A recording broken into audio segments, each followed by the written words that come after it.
Assalamualaikum warahmatullahi wabarakatuh teman-teman. Di channel ini saya akan banyak membahas pertanian perkotaan.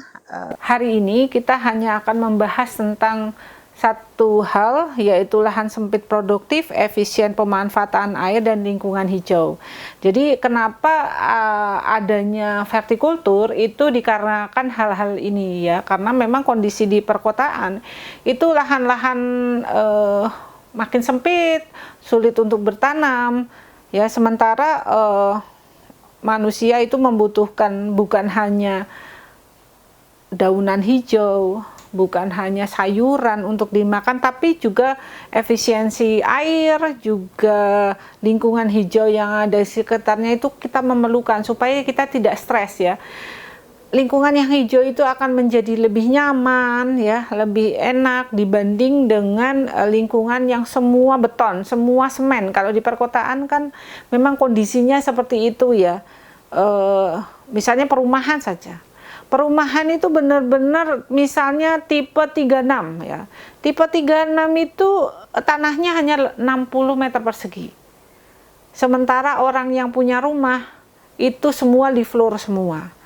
Nah, air hujan yang jatuh di atas 60 meter persegi itu semua dialirkan ke parit, ke selokan semua. Sehingga tidak ada masukan air ke dalam tanah, sementara kita mengambil air dari dalam tanah. Sehingga air itu kita tidak punya tabungan untuk keperluan kita sendiri di 60 meter persegi itu kita tidak punya. Jadi bagaimana mengefisiensi air itu juga harus dipahami oleh orang-orang perkotaan, sehingga itu harus mesti ada resapan airnya, mesti harus pemanfaatan air limbahnya mungkin. Nah, ini di dalam vertikultur ini akan saya selipkan sedikit tentang masalah bagaimana mengefisiensi air itu ya. Itu kalau kebetulan penelitian saya mengenai air limbah domestik. Jadi air limbah domestik itu air yang dari cucian piring, cucian baju,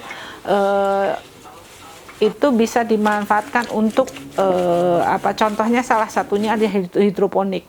Ya, itu dari penelitian saya memang itu sudah tidak berbeda nyata dengan pemakaian pupuk dari hidroponik ya. Jadi itu bisa dimanfaatkan sebenarnya. Jadi pemanfaatan air limbah itu bisa dimanfaatkan karena nanti untuk masa depan air di perkotaan, kota-kota besar yang padat penduduk itu makin memerlukan efisiensi pemakaian air, terutama air limbah itu bisa dimanfaatkan sehingga tidak menggunakan air bersih misalnya untuk menyiram tanaman, untuk membuat hidroponik yang saya katakan tadi. Dari penelitian ternyata itu juga bisa dimanfaatkan air limbah domestik itu. Kemudian bagaimana lahan-lahan yang sempit, meskipun sempit tidak ada tempat bertanam, kita masih bisa lihat hijauan.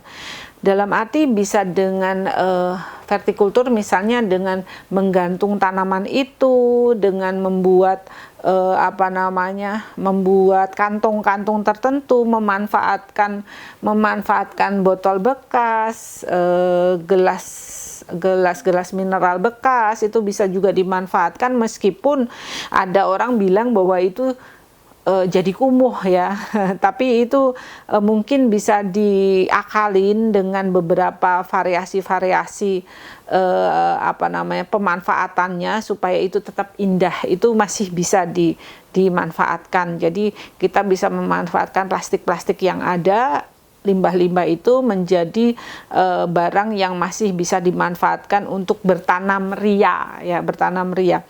Jadi bertanam di lahan sempit itu misalnya gini, di ganggang sempit saja itu bisa dilakukan penanaman dengan memanfaatkan air selokan yang ada, itu bisa untuk menyiram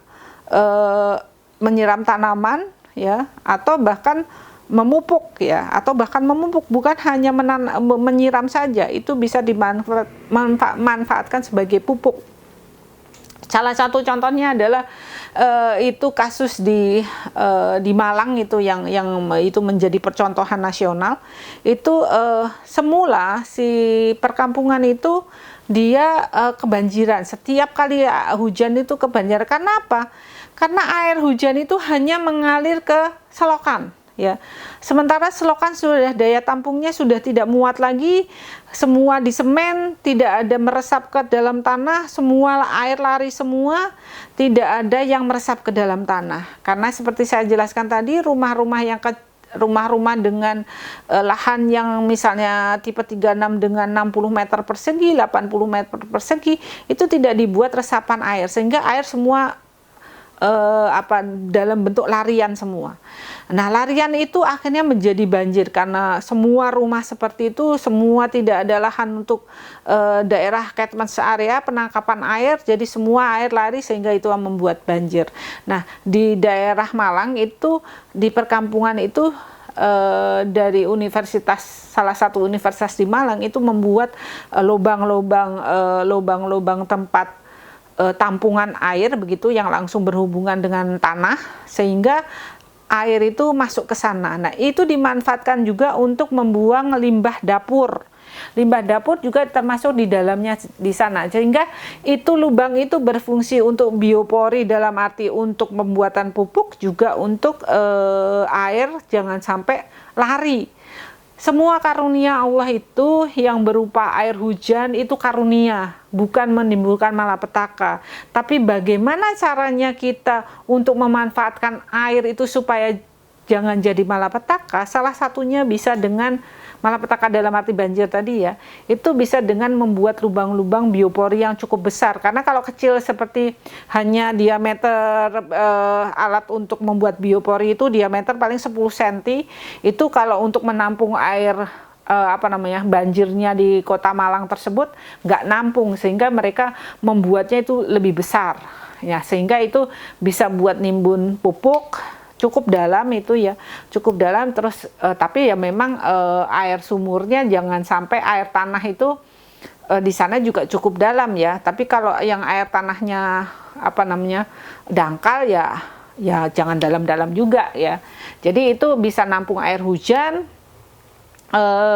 sehingga alhamdulillah daerah itu sudah tidak banjir lagi kalau asal musim hujan.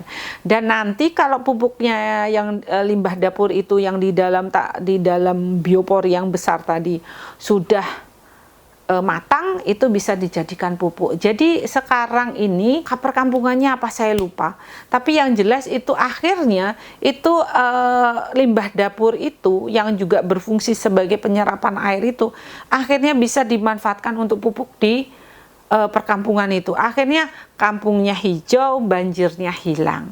Nah, itu bagaimana kita mensiasati daerah perkotaan itu menjadi lebih nyaman untuk ditinggalin dengan lahan yang sempit, kita masih bisa produktif, mengefisiensikan air supaya tidak jadi malapetaka tapi malah jadi manfaat, itu juga perlu dilakukan. Termasuk juga lingkungan menjadi hijau. Untuk hari ini, untuk kali ini mungkin saya cukupkan sekian. Selanjutnya nanti akan dibahas nanti akan dibahas tentang bagaimana memilih tanaman-tanaman, bagaimana vertikultur, terus bagaimana memilih tempat wadahnya, bagaimana medianya, segala macam itu akan dibahas selanjutnya dengan media online yang lain. Terima kasih.